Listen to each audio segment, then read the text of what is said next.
একজন মা তার মেয়েকে কোনোদিনও বিয়ে দেবে না বলে সিদ্ধান্ত নেয়। কিন্তু এমন একটা সিদ্ধান্ত সে কেনই বানিয়েছে? তার জীবনে কি এমন কোনো ঘটনা ঘটেছিল যার জন্য সে আজ এই সিদ্ধান্ত নিতে বাধ্য হয়েছে? আর শেষ পর্যন্ত কি সত্যিই তার মেয়েকে চিরকুমারী রেখেছিল? বলছিলাম 2024 সালে মুক্তিপ্রাপ্ত ঘর কি লক্ষ্মী মুভিটার কথা। অসম্ভব লাভ স্টোরিতে ভরা আমার আজকের গল্পটা। কথা দিচ্ছি গল্পটা আপনাদের ভালো লাগবে। তো চলুন আর দেরি না করে মূল গল্পে যাওয়া যাক। গল্পটা শুরু হয় একটা কিউট বাচ্চা ছেলেকে দেখিয়ে। এই কিউট ছেলেটার নাম চিরঞ্জিত। সবাই তাকে চিরু বলেই ডাকে। আজ চিরঞ্জিতের জন্মদিন, এজন্য বাড়িতে একটা ছোটখাটো অনুষ্ঠানের আয়োজন করা হয়েছে। চিরুর 4 জন মাসি। ইনি হলেন সব থেকে ছোট মাসি, এনার নাম শান্তি। ইনি হলেন আরেক মাসি, এনার নাম গৌরী। আর একজন মাসি, এনার নাম শারদা। ইনি হলেন একজন গুরুত্বপূর্ণ মাসি, এনার নাম পদ্মা। আর এই যে মা দুর্গার মতো যাকে দেখছেন, ইনি হলেন চিরুর গর্ভধারিণী মা। এরা সবাই মিলে একটা জয়েন্ট ফ্যামিলিতে থাকে, চিরুর আর সব মাসিদের মেয়ে। মোট কথা এই ফ্যামিলিতে একমাত্র চিরুই ছেলে বাচ্চা, তাই চিরুকে যেন সবাই চোখে চোখে রাখে। আর ইনি হচ্ছেন চিরুর বাবা। আর তার সঙ্গে যাদের দেখছেন, এনারা হচ্ছে চিরুর মেশোরা। তো যাই হোক, আজ যেহেতু চিরুর জন্মদিন, তাই সে রেডি হওয়ার জন্য যায়। কিন্তু এখানেই ঘটে আবার আরেক কাণ্ড। পদ্মা মাসি চিরুর জন্য একটা ড্রেস নিয়ে আসে। সে চায় আজ চিরুর জন্মদিনে যেন সে এই পোশাকটা পরে। একে একে সেখানে একের পর এক মাসিরা চিরুর জন্য জামা কাপড় নিয়ে আসে। সবাই চায় আজ চিরুর জন্মদিনে যেন সে তাদের কাপড়টাই পরে। এ নিয়ে তাদের মধ্যে ঝামেলা হতে শুরু করে। আর তখনই সেখানে চিরুর মা চলে আসে। সেও ছেলের জন্মদিনে একটা ড্রেস এনেছে। সেও চাচ্ছে আজ তার জন্মদিনে তার দেওয়া পোশাকে যেন তার ছেলে পরে। বেচারা ছোট্ট চিরু তো কি করবে বুঝতেই পারছিল না। সে আজ কার পোশাক পরবে? যার পোশাকই পরুক না কেন, অন্যজন তো কষ্ট পাবে। তো সবাইকে নিচে যেতে বলে, সে একাই রেডি হবে বলে। তারপরেই পড়তে, তুমি এটা করেছো কেন? ছোট্ট চিরু তখন মাকে বলে, আমার 4 মাসি আমাকে খুব ভালোবাসে, তাই আমি এখান থেকে যদি নির্দিষ্ট করে কারো পোশাক পরতাম, তাহলে তো আরেকজনের মনেও কষ্ট লাগতো, তাই না? ছেলের মুখে এমন কথা শুনে তার মা তো অবাক হয়ে যায়। এরপর তার মা তাকে জিজ্ঞেস করে, আচ্ছা, ওর ভেতরে তোমার কোন কাপড়টা পছন্দ হয়েছিল? চিরু তো আর জানতো না আড়ালে দাঁড়িয়ে তার মাসিরা তাদের সব কথা শুনছে। তাই সে বলে, পদ্মা মাসির ড্রেস। তার মা তাকে জিজ্ঞেস করে, ওই পোশাকটা তার কি জন্য পছন্দ? চিরু তখন বলে, আমি আর আমার বোন তোমার বাচ্চা, আর এখানে সব মাসিদেরই বাচ্চা আছে, কিন্তু পদ্মা মাসির কোনো বাচ্চা নেই, তাই আমি পদ্মা মাসিকে খুব ভালোবাসি। এই কথা শুনে আড়াল থেকে পদ্মা মাসি আর নিজেকে ধরে রাখতে পারে না। সে এসে চিরুকে জড়িয়ে ধরে আর সবাইকে বলে, চিরু এত ছোট হয়েও এত কিছু বোঝে। আজ থেকে আমি আলাদা করে ওর খেয়াল রাখতে চাই। ওর যত খেলনা লাগে আমি কিনে দেব।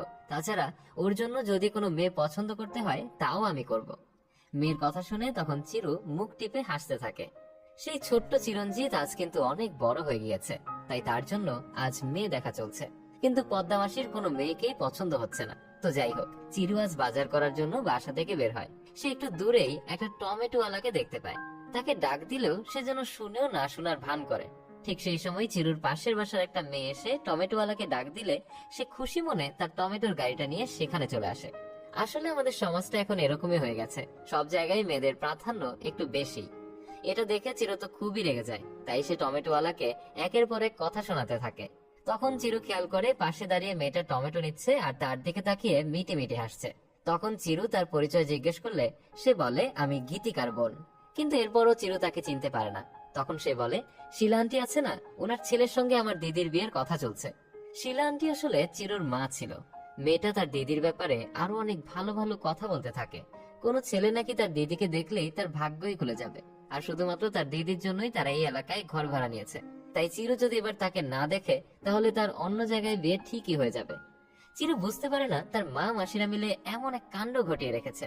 তারা দুজন কথা বলার মাঝেই আদ্রিতা বলে, আপনাকে যে মেয়ে বিয়ে করবে সে অনেক লাকি হবে। চিরু তাকে বলে, লাকি হতে হলে আগে তো বিয়েটা হতে হবে। এই কথা শুনে আদ্রিতা হাসতে থাকে। এরপর সেদিন মেয়েটা চিরুর কাছ থেকে বিদায় নিয়ে সেখান থেকে চলে যায়। চিরু সেদিন রাত্রিবেলা কিছুতেই ঘুমাতে পারছিল না, কারণ বারবার তার আদ্রিতার কথা মনে পড়ছিল। তো যাই হোক, চিরু আর তার মা মাসিরা এজেন্সি চালায়, যেখানে বিয়ের অ্যারেঞ্জমেন্ট করা হয়। এই এজেন্সিতে প্রথম থেকে বিয়ের যাবতীয় কার্যক্রম পরিচালনা করা হয়। আজও এই প্রতিষ্ঠানে একটা অর্ডার আছে। তো চিরু তার বন্ধুর সাথে রাতের বেলা ঘুম না হওয়ার ব্যাপারে কথা বলছিল, তখন সেখানে হঠাৎ করেই একটা গাড়ি আসে। চিরু আর তার বন্ধু দেখে সে গাড়ি থেকে 2 জন মেয়ে নামছে। চিরু খেয়াল করে ওই 2 জন মেয়ের মধ্যে একজন আদ্রিতা। চিরু আর তার বন্ধু ভাবে বিয়েটা হয়তো আদ্রিতার, কিন্তু পরক্ষণেই তাদের এই ভুল ভেঙে যায়। বিয়েটা আসলে ছিল আদ্রিতার সাথের মেয়েটার। এটা শুনে চিরু মনে মনে বেশ খুশিই হয়। রাতের বেলা সে আবারও আদ্রিতাকে নিয়ে ভাবতে থাকে। পরদিন সকালবেলা ঘুম থেকে উঠে সে তার মা মাসিরা যেখানে কাজ করছিল সেখানে গিয়ে শুয়ে পড়ে। ছেলের এমন আনমনা অবস্থা দেখে পদ্মা মাসি কি হয়েছে সে ব্যাপারে জানতে চায়। চিরু তখন বলে, আজ 2 দিন ধরে একজন আমার ঘুম কেড়ে নিয়েছে। চিরুর মা তখন জিজ্ঞেস করে, কে সে? চিরু তখন উত্তরে বলে, একটা মেয়ে। মেয়ের কথা শুনে তো সবাই অবাক হয়ে যায়। তখন তার মাসিরা জিজ্ঞেস করে, সে মেয়েটাকে তার পছন্দ কিনা, যদি তার পছন্দ থাকে তাহলে তারা বিয়ের দিকে আগাবে। চিরু তখন বলে, আমার তো পছন্দ, কিন্তু এই মেয়েটার আমাকে পছন্দ কিনা কিংবা তোমাদের তাদের পছন্দ কিনা সেটা তো জানি না। চিরুর মা তখন বলে, একটা মেয়ে একটা ছেলের মধ্যে 3টা গুণ থাকলেই তাকে পছন্দ করে। প্রথমত কেয়ারিং, এরপর স্পষ্টভাষী, আর 3 নম্বর যেন সে বুঝতে পারে আশপাশের সব থেকে সে তোমার প্রতি বিশ্বাস কিংবা ভরসা করতে পারে। এই কথা শুনে পদ্মামাসী বলে, সে হ্যাঁ বলুক আর না বলুক, আজ থেকে আমি তোকে শেখাবো ভালো কিভাবে বাঁচতে হয়, কিন্তু মেয়েটাকে দেখে আমার পছন্দ হবে তো? এই কথা শুনে চিরু বলে, অবশ্যই তোমার পছন্দ হবে। এরপর থেকেই চিরু আর আদ্রিতার ফোনে কথা বলা আর চ্যাটিং করা শুরু হয়ে যায়। এভাবে তাদের দিনগুলো ভালোই কাটছিল, কিন্তু সমস্যা হলো তারা দুজন এভাবে কথা বলতে বলতে দেখা করতে করতে অনেকটা কাছে আসলেও চিরু আদ্রিতাকে ভালোবাসে তা কিন্তু বলতে পারেনি। আর এর মাঝে কিন্তু চিরু তার মায়ের সেই 3টা কথা অক্ষরে অক্ষরে পালন করতে থাকে। এভাবেই দিন কাটতে কাটতে আদ্রিতার বান্ধবীর বিয়ের দিন চলে আসে। বিয়ের দিন চিরুর বাড়ির সকলেই সেখানে উপস্থিত থাকে। তারা তো আদ্রিতাকে দেখে খুবই পছন্দ করে। চিরু একদিন বাইক চালাচ্ছিল, তখন হঠাৎ করে আদ্রিতার ফোন আসে। সে চিরুকে একটা কফি শপে আসতে বলে। এই কথা শুনে চিরু তো খুবই খুশি, কিন্তু সেখানে গিয়ে দেখে আদ্রিতা আগে থেকে একটা ছেলের সঙ্গে সেখানে বসে আছে। এটা দেখে চিরু তো খুবই মন খারাপ হয়ে যায়। চিরু টেবিলে গিয়ে বসলে শুনে আদ্রিতা ছেলেটাকে বলছে, আমি তোমার সঙ্গে ভালোভাবে মিশি বলে তোমার আমাকে প্রপোজ করতে হবে? তুমি চিরুকে দেখো, আজ 3টা মাস আমি তাকে একজন বেস্ট ফ্রেন্ডের মতো সবসময় পাশে পেয়েছি, কিন্তু সে কখনো আমাকে প্রপোজ করেনি। তার এই ব্যাপারটা আমার খুব ভালো লাগে। এই কথা শুনে চিরুর আরো মন খারাপ হয়ে যায়। হঠাৎই তখন আদ্রিতার ফোনে তার মায়ের কল আসে। আদ্রিতা ফোনে কথা বলতে বলতে সেখান থেকে উঠে চলে গেলে সেই ছেলেটা চিরুকে বলে, তুমি আদ্রিতাকে ভালোবাসো না? কিন্তু চিরু তার কথা এড়িয়ে সেখান থেকে চলে যায়। রাতের বেলা চিরুর খুব মন খারাপ হয়, তাই সে বাইরে বসে ভাবতে থাকে সে কি করবে, কিছুই বুঝতে পারছিল না। তখনই সেখানে তার মা চলে আসে।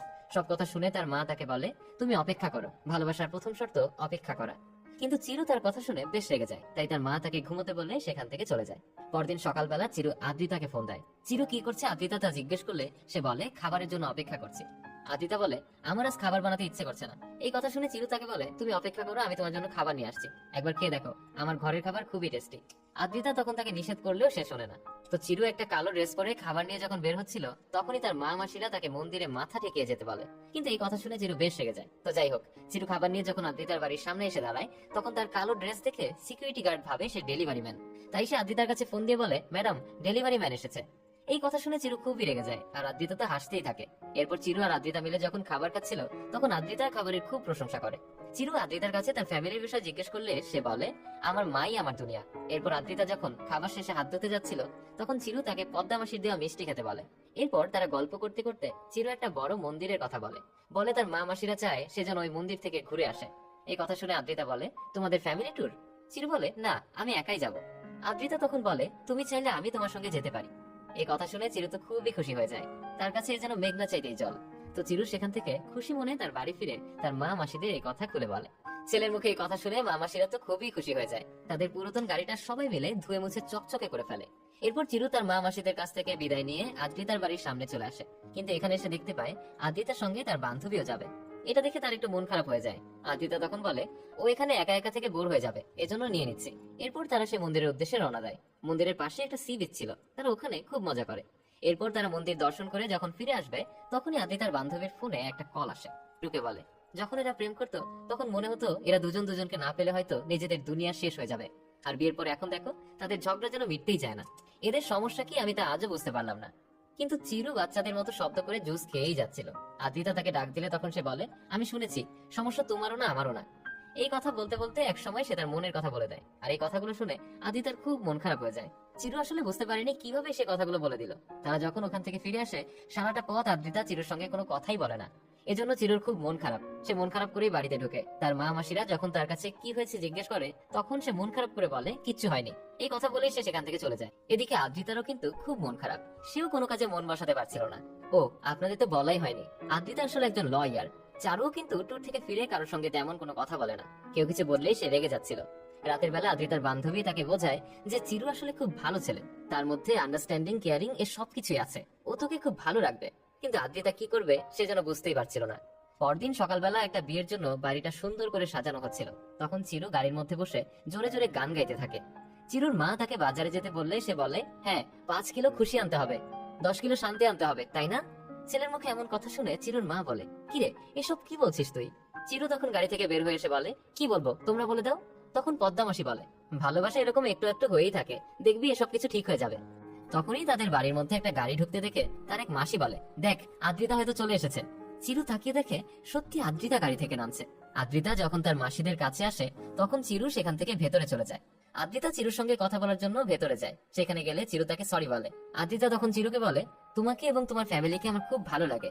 চিরু তখন আদ্রিতার মায়ের সঙ্গে বিয়ের কথা বলতে চায়, কিন্তু আদ্রিতা বলে, আমার মা আমাকে কখনোই বিয়ে দেবে না, আর আমি আমার মায়ের উপর দিয়ে কখনো যেতেও পারবো না। চিরু তখন আদ্রিতাকে বলে, তাহলে তুমি এখানে এসেছো কেন? আদ্রিতা উত্তরে বলে, আমি চাই তুমি ভালো একটা মেয়ে দেখে বিয়ে করে নাও। চিরু তখন তার কথায় হাসবে না কাঁদবে কিছুই বুঝতে পারছিল না। তখন আদ্রিতা তাকে বাই বলে সেখান থেকে চলে যাওয়ার সময় পদ্মামাসি তার পথ আগলে ধরে। সবাই ভাবে সে হয়তো কোনো কিছু একটা বলবে, কিন্তু সবাইকে অবাক করে দিয়ে সেদিন চিরু যে খাবার নিয়ে গিয়েছিল তার মধ্যে একটা বাটিতে করে সে মিষ্টি পাঠিয়েছিল, সেই ডিব্বাটা চায়। এটা শুনে সবাই খুব রেগে যায়। আদ্রিতা ডিব্বাটা দিয়ে যাবে বলে তাকে কথা দিয়ে যায়। এত কষ্ট পেয়ে চিরু রাতের বেলা ড্রিঙ্কস করে বাড়ি ফিরে তার মা মাসিদের সামনে মাতলামি করতে থাকে। এটা দেখে তার মা মাসিরা খুবই কষ্ট পায়। পরদিন সকালবেলা চিরু ঘুম থেকে উঠে তার মা আর মাসিদের কাছে ব্রেকফাস্ট চাইলে তারা তার সঙ্গে কথা বলতে চায় না। এরপর তার আগের দিন রাতে চিরু মাতাল হয়ে বাড়ি ফিরছিল, সে বিষয়ে কথা শোনাতে থাকে। তখনই চিরুর এক বোন এসে বলে, একটা মেয়ে এসে তোমাকে ডাকছে। এই কথা শুনে চিরু আর তার মা মাসিরা সেখানে চলে আসে। তারা এসে দেখতে পায় আদ্রিতার বান্ধবী এসেছে। সে আসলে সেদিন এসে ডিব্বাটা ফিরিয়ে দেওয়ার জন্য এসেছে। আদ্রিতার বান্ধবী ডিব্বাটা ফিরিয়ে দিয়ে যখন চলে যাবে তখনই চিরু খুব রেগে যায়। চিরুর মা তখন তাকে বসিয়ে আদ্রিতার মায়ের ব্যাপারে জিজ্ঞেস করে। সে বলে, আদ্রিতার মা ছোট একটা ইন্ডাস্ট্রি শুরু করেছিল, এখন সেখানে হাজারো লোক কাজ করে। চিরুর মা তখন বলে, সবকিছু তো ঠিক আছে, কিন্তু সে তার মেয়ের বিয়ে দিতে চায় না কেন? তখন আদ্রিতার বান্ধবী বলে, উনি আসলে তার মেয়ের বিয়ে দিয়ে ঘর জামাই রাখতে চান, কারণ উনি মনে করেন তার মেয়ে অন্যের ঘরে গেলে কাজ করতে করতে শেষ হয়ে যাবে। এই কথা শুনে চিরঞ্জিতের মা মাসিদের মুখ শুকিয়ে যায়। আদ্রিতার বান্ধবী আরো বলে, আমার বিয়েতে আমি উনাকে ইনভাইট করতে গিয়েছিলাম, তখন উনি আমার শ্বশুর বাড়ির কথা জিজ্ঞেস করলে আমি জয়েন্ট ফ্যামিলি বললে উনি তাতেও খুব আপত্তি করেছিলেন। একদিন আদ্রিতার মাসি বলেছিল, আদ্রিতাকে তুমি তো বিয়ে করতে নিষেধ করেছো, কিন্তু ও সারা জীবন চলবে কিভাবে? তাছাড়া ওর তো একটা ভবিষ্যৎ আছে। আদ্রিতার মা তখন তাকে বলেছিল, আমি এক কথার মানুষ, আমার মেয়েকে আমি অন্যের ঘরে পাঠাবো না। এই ব্যাপারে আদ্রিতার কাছে শুনলে আদ্রিতা বলল, আমার মা যেটা করবে আমি সেটাতেই রাজি। এই কথা শুনে চিরুর মা মাসিদের খুব মন খারাপ হয়ে যায়। এরপরও পদ্মা মাসি তখন চিরুকে বলে, তুই চিন্তা করিস না, এই জন্য অবশ্যই একটা না একটা রাস্তা বের হয়েই যাবে। চিরু তখন আদ্রিতার বান্ধবীকে বলে, এই রাস্তা বের করার জন্য তুমি আছো, আমি তো তোমার ভাই হই, তাই দয়া করে তুমি আমাকে সাহায্য করো। চিরু বলে, তুমি যদি আমাকে ছোট্ট একটা কাজ করে দাও তাহলে সব সমস্যার সমাধান হয়ে যাবে। এরপর আদ্রিতার বান্ধবী আদ্রিতার অফিসে আসে, কিন্তু তাকে খুব চিন্তিত মনে হয়। তার চেহারার দিকে তাকিয়ে আদ্রিতা কি হয়েছে জিজ্ঞেস করলে সে বলে, আজ তার হাজবেন্ড আসবে, এজন্য তার খুব টেনশন হচ্ছে। এদিকে তার ফোনে চার্জ নেই বলে সে আদ্রিতার কাছে তার ফোনটা চায়। আসলেই সবকিছুই চিরুর প্ল্যান ছিল। কথা বলতে বলতে বাইরে এসে সে আদ্রিতার ফোন থেকে তার মাকে একটা মেসেজ করে। তাতে লেখা ছিল, আমার বান্ধবীর ভাইকে পাঠালাম, সে তার বিজনেস শুরু করার জন্য তোমার ফ্যাক্টরি থেকে কিছু আইডিয়া নিতে চায়, ওকে সাহায্য করো। আদ্রিতার মা সঙ্গে সঙ্গে রিপ্লাই করে, ওকে পাঠিয়ে দাও। তো পরদিন সকালে আদ্রিতার বান্ধবী চিরুকে নিয়ে আদ্রিতার মায়ের কাছে যায়। সবকিছু শুনে আদ্রিতার মা তাকে পরদিন থেকে কাজে জয়েন করতে বলে। এটা শুনে চিরু তো নাচতে নাচতে সেখান থেকে বের হয়ে আসে, কিন্তু আদ্রিতার বান্ধবীর খুব টেনশন হয়। তো পরদিন কথা মতো চিরু রেডি হয়ে তার মা মাসিদের কাছ থেকে বিদায় নিয়ে আদ্রিতার মায়ের ফ্যাক্টরিতে চলে যায়। আদ্রিতার মা আসলে আগের দিন বলে দিয়েছিল ফ্যাক্টরিতে গিয়ে সারিকা ম্যাডামের সঙ্গে দেখা করতে, কিন্তু ফ্যাক্টরিতে গিয়ে সারিকা ম্যাডামের কথা বললে সবাই খুব ভয় পেয়ে যায়। সেখানে থাকা একজন লোক তখন চিরুকে সারিকা ম্যাডাম। তো যাই হোক, এর পরের দিন হঠাৎ করে ফ্যাক্টরিতে আদ্রিতা চলে আসে। আদ্রিতাকে দেখে চিরু লুকিয়ে পড়ে, এরপরেও সে আদ্রিতার চোখে ধরা পড়ে যায়। আদ্রিতা তো তাকে দেখে অবাক হয়ে যায়। আদ্রিতাকে এভাবে তাকিয়ে থাকতে দেখে সারিকা ম্যাডাম তার কাছে এসে চিরু এখানে আসার কারণ খুলে বলে। চিরু তখন তাকে ধন্যবাদ দিয়ে সেখান থেকে চলে যায়। আদ্রিতা ফ্যাক্টরি থেকে বাড়ি ফিরে তার বান্ধবীর কাছে ফোন করার চেষ্টা করে, তখনই তার মা চলে আসে। এতদিন পর মাকে দেখে আদ্রিতা মাকে জড়িয়ে ধরে। তার মা তখন সে সেখানে কতদিন থাকবে জিজ্ঞেস করলে সে 1 সপ্তাহের কথা বলে। এই কথা শুনে অপর্ণা খুশি হয়ে সেখান থেকে চলে যায়। আদ্রিতা কি করবে বুঝতে পারছিল না, তাই সে রাতের বেলা চিরুর সঙ্গে দেখা করে আর তার মায়ের সঙ্গে মিথ্যা বলার জন্য তাকে খুব বকাঝকা করে। সে বলে, তুমি জানো না আমার মা মিথ্যা একদমই সহ্য করতে পারে না। কিন্তু চিরু বলে, আমি তোমার মাকে ঠিকই ম্যানেজ করে নেব। এরপরও আদ্রিতা ওর কোনো কথা না শুনে পরদিন সকালবেলা যদি সত্যিটা তার মায়ের সঙ্গে না বলে তাহলে সে মেসেজের ব্যাপারে সত্যি বলে দেবে বলে সেখান থেকে চলে যায়। তো পরদিন আদ্রিতা আর চিরু তার মায়ের অফিসে যায় সত্যটা বলার জন্য। তখনই সেখানে একজন মহিলা এসে সারিকা ম্যাডামের ব্যাপারে বলে। আসলে সারিকার মেয়ে কিছুদিন আগে একটা ছেলের সঙ্গে পালিয়ে গিয়েছিল, তাই সে আজ আবার ফিরে এসেছে। এই কথা শুনে তারা সবাই মিলে সারিকার কাছে চলে যায়। চিরু খেয়াল করে কিছুদিন আগে যে একটা ছেলে আর মেয়েকে বাঁচিয়েছিল এই যে সেই মেয়েটা। এটা দেখে চিরু মন খারাপ করে সেখান থেকে চলে যায়। সে আসলে মেলাতে পারছিল না যে ছেলেটা এই মেয়েটাকে নিয়ে পালিয়েছিল সে কেনই বা এই মেয়েটাকে আবার ছেড়ে দিল। চিরু তো সেদিন তাদের বিয়ে দিয়েছে, তাই সে রাতের বেলা সারিকার মেয়েকে সব সত্য জানার জন্য ডাকে। কিন্তু ছাদের উপর থেকে আদ্রিতা আবার সেটা দেখে ফেলে, তাই আদ্রিতাও সেখানে এসে জানতে পারে সেদিন চিরুই এদেরকে সাহায্য করেছিল। এই কথা শুনে আদ্রিতা চিরুকে এখান থেকে চলে যেতে বলে, কারণ তার মা যদি এটা জানতে পারে তাহলে সে চিরুকে ছাড়বেই না। কিন্তু চিরু নাছোড়বান্দা, সে আদ্রিতাকে বলে আমি এই সমস্যার সমাধান না করে এখান থেকে যাব না। তাই সে ওই মেয়েটার কাছ থেকে ছেলেটার ঠিকানা নেয়, আর পরদিন চিরু আদ্রিতা আর চিরুর বন্ধু মিলে ওই ঠিকানা খোঁজার জন্য বেরিয়ে পড়ে। আসলে ওই ছেলেটার বাবার নাম ছিল ছাই কৃষ্ণা, তাই এটা নিয়ে গাড়ির মধ্যে তার বন্ধুরা হাসাহাসি করতে থাকে।